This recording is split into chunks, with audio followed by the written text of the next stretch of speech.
got huge continental depth and access via Pacific to the east and south China Sea. So it's, in fact, because of the geographical distribution of population, actually Chinese, unlike India, that's largely on the coastal region. So China could be called as a rimland power or a continental power. So, and as I talked about their human geography, which is largely concentrated towards the coastal areas. The coastal areas are also far more prosperous. They are known as the golden coast compared to the hinterland. However, if you look at historically, China has always looked for trade through the land route and not through the sea route, except on one occasion when Admiral Zhang He actually traveled to the Indian Ocean region. Another case in point is the fabled Silk Route. If you have a look, that was again from the Tang Dynasty. Actually, they looked at the overland routes to trade through Central Asia and to Eastern Europe. China's coastal development is vulnerable. If you have a look geographically, because it is ringed by countries like Russia, Japan, Philippines, and Taiwan, and this kind of constraints is the maritime ambition. The articulation of 9-dashed line or the 11-dashed line in South China Sea and the militarization of artificial islands are response to these vulnerabilities.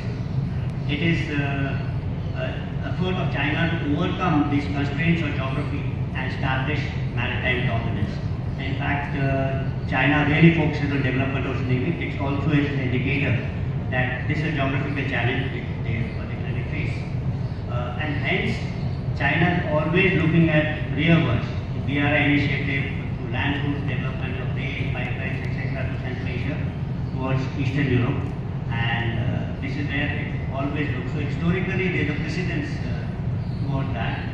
And if you look at the geographies of both the countries, how there is striking similarity in the sense when I said that we can look at the Indian Ocean region and there is really no competition amongst us. Similarly, for the continental part, the moment Xinjiang and beyond, there is no competition as far as Chinese are concerned. So naturally, the progression will be towards the continental approach. I wanted to talk about Pakistan, but I think that will take quite a bit of time. I wanted to explain the geographical implications. Its layout is such that it lacks strategic size of there, and being very small in size and really do not have any kind of maritime role as far as the geography is concerned. So they have a restricted role, and it always have to live in alliances for its very survival and future.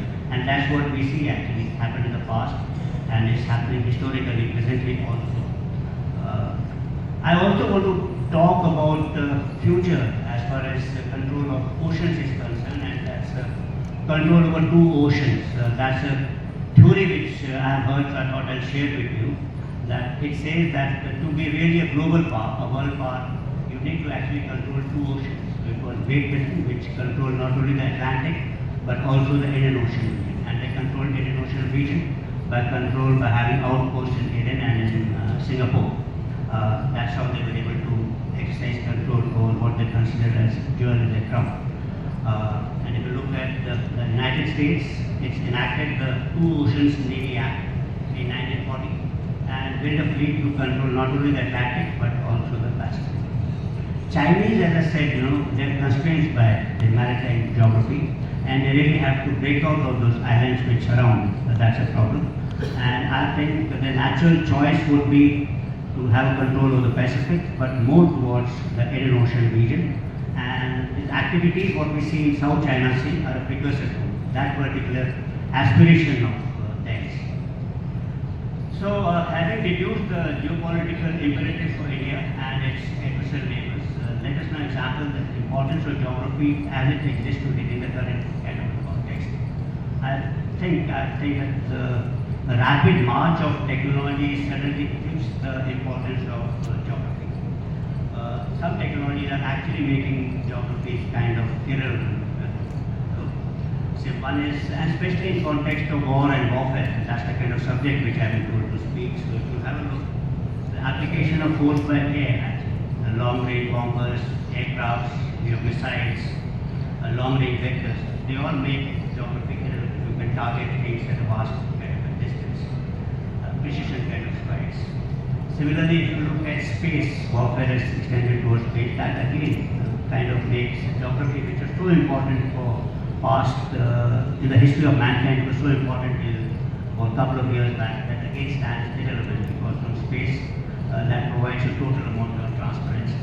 Similarly, cyber and digital warfare, it operates in a kind of borderless, interconnected digital domain where distances, terrain and boundaries are of no consequence at all.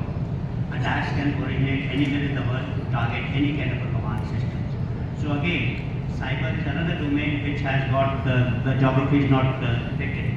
The geography does not affect it at all. Similarly, cognitive warfare, cognitive operations target the human mind and transcend geography by occupying not ground but perceptions. They influence beliefs, erode morale, incite unrest, manipulate leadership and affect decisions. And human geography, over here, they said that look, cognitive warfare does not have, geography does not actually influence it. But maybe the distribution of population, which is human geography, maybe that will have some kind of an importance. But as I said earlier, the geography is important. So all the developments which are spoken about, that hasn't really taken out complete sheen out of geography, and it does remain important in the context of, say, GIS maps or networks of cables which provide us the internet connectivity, where they are located, your data centers, etc. So some element of geography still remains important. So let me now talk about multi-domain operations and reclaiming of conflict.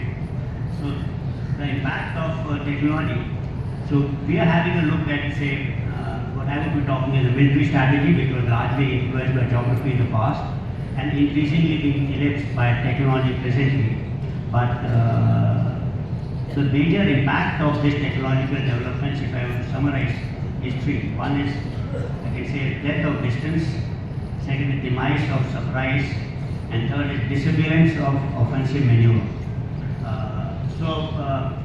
Because advent of this or emergence of this long-range aircraft, air-to-air equivalent, long-range precision weapons, etc.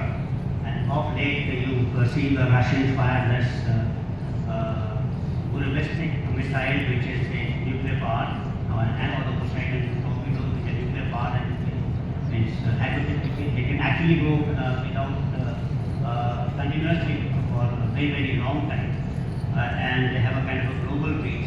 So distances don't matter in today's warfare, which was an important element, since right up to 60 to 65 what you mentioned, sir.